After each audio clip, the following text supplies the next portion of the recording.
Is the internet back? Pretty choppy, Helen? I think it's manageable and has a quality to it that seems very appropriate for 2020. Okay.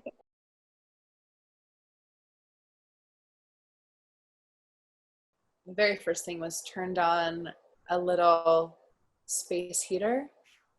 And then I considered calling in sick for work. And I sort of laid there and worked through different scenarios of how I might do that. And then I scrolled through all the apps on my phone. Instagram and Facebook don't have the same like serotonin zing that they did a while ago. And so I'm on like 3 different dating apps. And so sometimes things occur in the night. And so in the morning, I'll see like movement in those apps. And that's providing the like serotonin uptick. So those apps are OkCupid, Tinder, an app called Lex, and then an app called Her. Yeah, so there's a lot of apps for dating. Yeah. Currently, I'm working in a chocolate factory. So I do this sort of bargaining in the morning with myself, and I wake up as late as I possibly can. And I've set my clothes out the night before. And so I just sort of like walk into them. I like step into my clothes. And then I drive like 20 minutes, and then I park and go into this factory. And it's a small factory. There's probably like 15 of us in the whole company. But it's intense to work with other people right now. So there's like a temperature check at the door, and you kind of like say your symptoms if you've had any that day. And there's hairnets and masks and gloves, and it's freezing cold. And then I do like incredibly repetitive tasks for the whole day. Like it just kind of blends into one motion. And I'm like listening like music or a podcast or something, and then I'm just like alone with like a hood on because it's freezing, and I'm just like folding these tiny this foil to make it perfectly smooth on this chocolate bar. So just like versions of that. And then I drive home in the dark.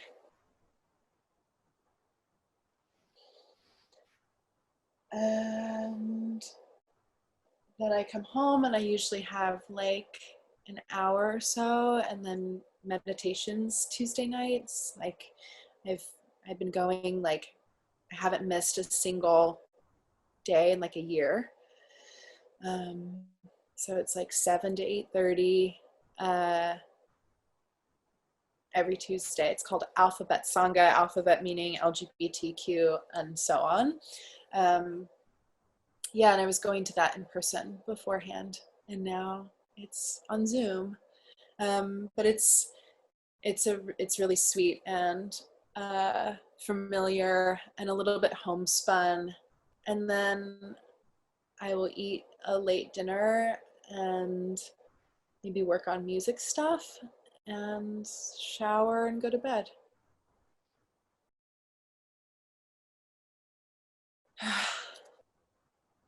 Yeah. Yeah, I'd like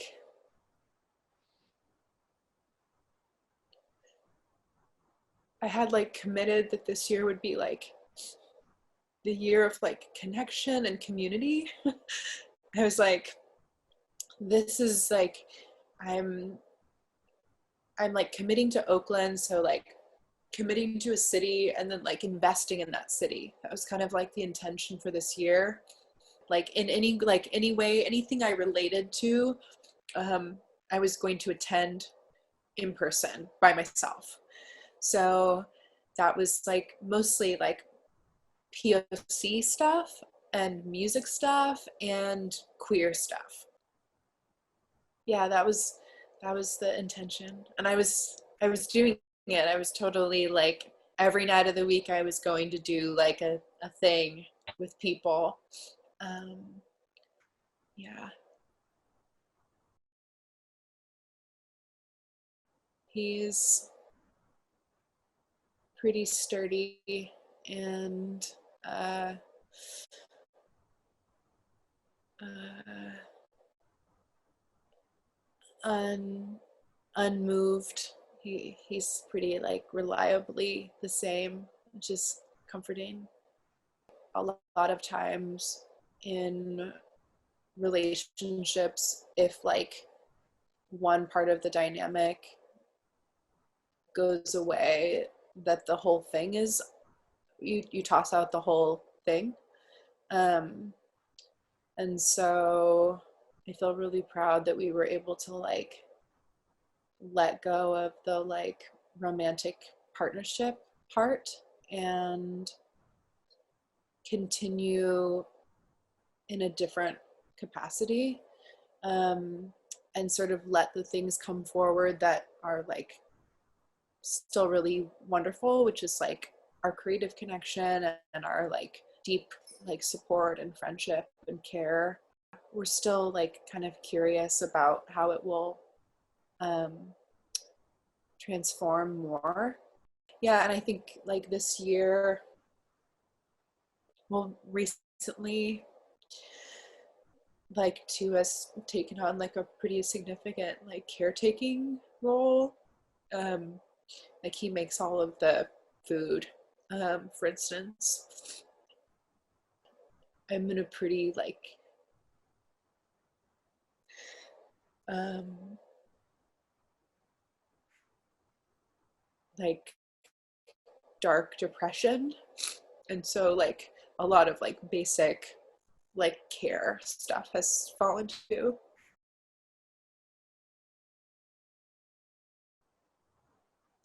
Let's see. Today it feels like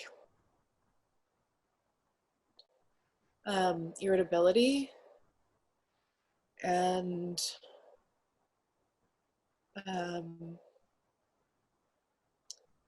really like fatalistic. Yeah, it's definitely like gone into like suicidal ideation and just like really missing people.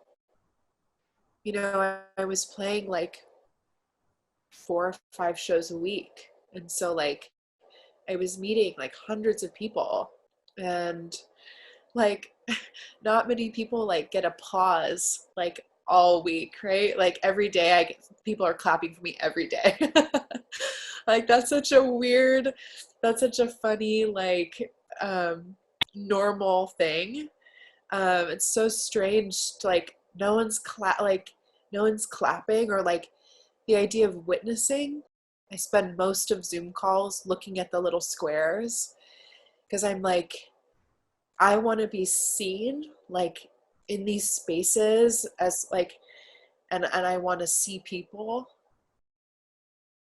Yeah, depression feels really like isolating. It makes everything like suspicious. Things are like already ending before they start. It really is like it steals like self-esteem and like self-worth and um, it's very binary. It's like this will always be like this, it will always do this. It's like um, makes everything like really black and white. People aren't able to actually follow through with like um with that, with what that, like with what dating a new person requires. It has the same like percolating, sparkly feeling in the beginning, and then like um it kind of like flares out, like it um it like is a really quick like firework, and then fizzles out. Like there's this expansion, and then it feels like people sort of are snapping back to themselves of what's like the most minimal and comfortable state, and that there's not like, it just doesn't feel like anybody has the capacity to like date well and consistently. And um, the interesting thing is like there's lots of consent conversations. So like, you know, if you're going to germ pod with someone, there's so many conversations about that. Whereas like there's none of this sort of like casual like making out and then another person the next week. Like there's, you kind of are like kind of see one person and then that's it. And so there's not this like casual dating. It's not casual at all. um yeah, and all the dates I've gone on are like sit at the park at a distance with your own cup of tea, and then go on a hike with masks on at a distance.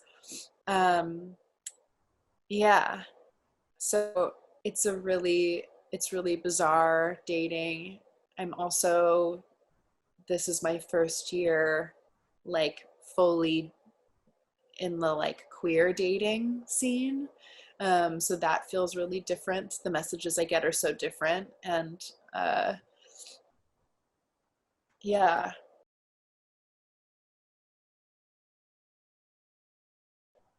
maybe in the process of letting go of my music um, career as I understood it up until now.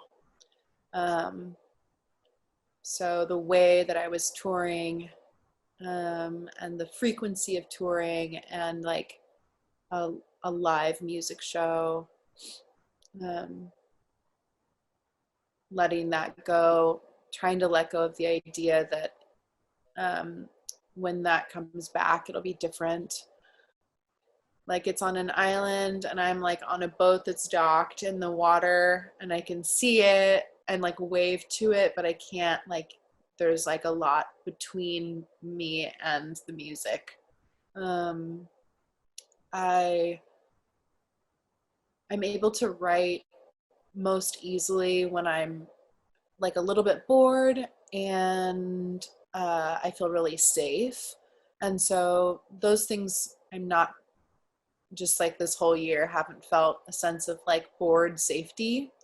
And so my creativity has seeped into places, but like it's um, it's hard to access. Um, just recently with this chocolate job, your body is sort of like belonging to this job, but like if you become proficient enough at the thing you're doing, you can still keep your mind to yourself. And so um, that kind of just shifted at work. I'm able to like think a little bit, and I'm noticing that there's like song lyrics coming in and fragments and um, things that I'm able to catch and write down. And I'm noticing, we're like working on some Christmas songs, and I'm noticing that like my voice sounds different. Like I haven't been practicing, you know, I haven't been using it.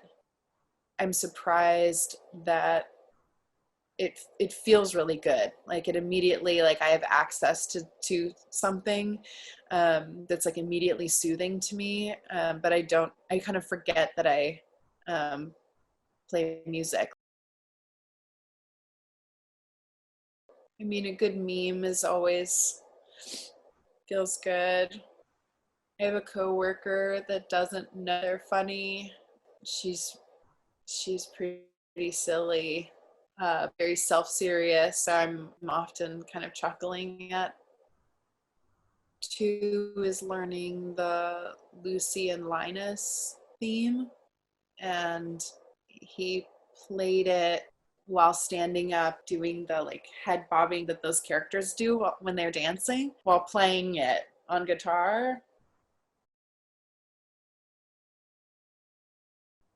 I don't know any of the what was happening around this, the story. All I remember was that I was instructed to put this like body into this box, and the motion I remember is like pushing down the box, and the like woman's legs with little high heels were like crunching in the under the lid.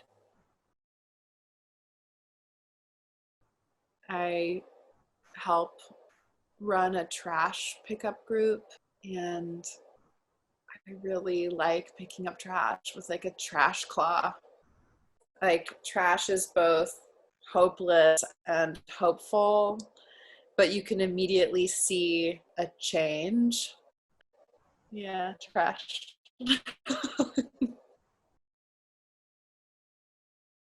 I feel like I'm just trying to soak in like um, queer media like as much as possible. So there was a movie at the beginning of the year called Portrait of a Lady on Fire, just like a gay movie. It was so good. And then there's a horrible Christmas movie called Happiest Season, um, that was also gay. It doesn't matter that it was bad. If it's gay, it's like worth watching. I'm really proud of my meditation practice. Um, it's really solid. It's really committed. Um, you can't really ever get good at meditation. So I'm not going to say I got good at it. I'm just committed to it. I'm proud to be like out and like attempting to date. I guess it's an achievement. It was hard to do that, being out really publicly, just like really stepping into that fully. I had stepped into it in my own mind for many years, but like it's different to do that publicly. Heartache, impermanence, trying.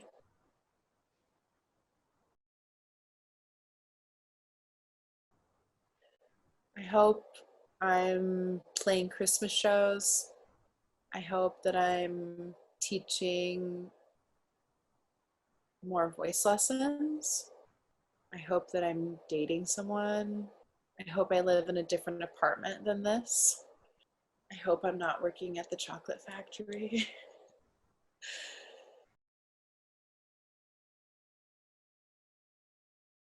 You should be very proud to have made it through 2020, and that you're doing great, and you're trying your best, and it's it will be okay.